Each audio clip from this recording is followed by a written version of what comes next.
For over 20 years, Coach's Honor has been going to various school campuses in Northeast Florida, boldly taking the good news of Jesus Christ to welcoming coaches and teachers.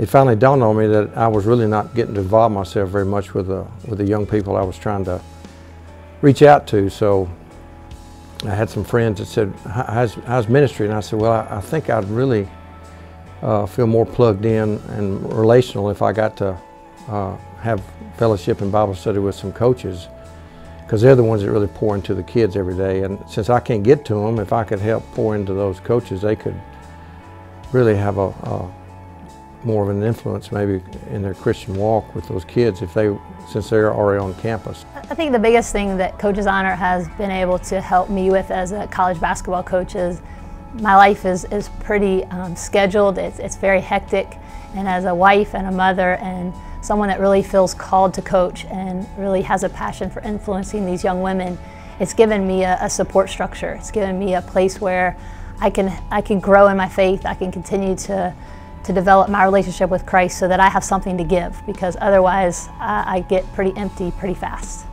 Well, of course, from the start, it started very small, and I wasn't in the background, so I don't know what they had planned, but I thought it was going to be just a coach's Bible study, and he'd get a few more schools involved and that, but I didn't know it was going to grow into a full-blown ministry and have the women involved and getting our kids involved in it. But we started with just Bible studies, and then it blossomed into marriage retreats and women's overnights, and it's grown tremendously. But I haven't seen it change a whole lot in the past 20 years, because the focus of the ministry seemed to be on having Christ involved in your coaching and in your family.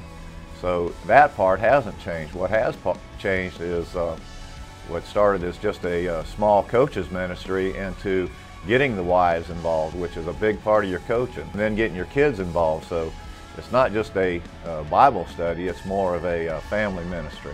Coach's Honor has changed so much over the years. It started in my kitchen, really, where I met Raina, who was pregnant with Luke, and now he's a grown man. And Coach's Honor has developed from a little baby of a couple women and Raina into several women's groups that have as many as 20 members each. So it's mostly the growth and how it has spread to so many women. It started off with mostly coaches' wives, went into all educators, and now it's just everybody that Raina meets, and then those people meet someone else, and that's the way it is. It's spread by word. The Coach's Honors ministry has been different in my experience, because it's been a place that has been really real. It's been a place that talks about Jesus in such a way that is a relationship. It doesn't feel religious. It's not something that's structured where you feel like you have to check it off your list, or you have to do a Bible study in such a way that you're prepared for like a class. You really grow in and have a relationship with people. They've been able to meet you right where you are. It's not something that is scheduled the same every week. The biggest impact that it's had on me for the fact that it's flexible, it's real, it's genuine, and it's a place that we've been able to meet Jesus as he is. The mission was to challenge and encourage coaches to follow Christ at home and at school. And my part is kind of behind the scenes. Raina and I and Jake and Jason really feel like we're the Red Cross. We just go to the front lines and meet with these coaches and try to encourage them and share the good news with them and love on them. And we're all blessed to be all together.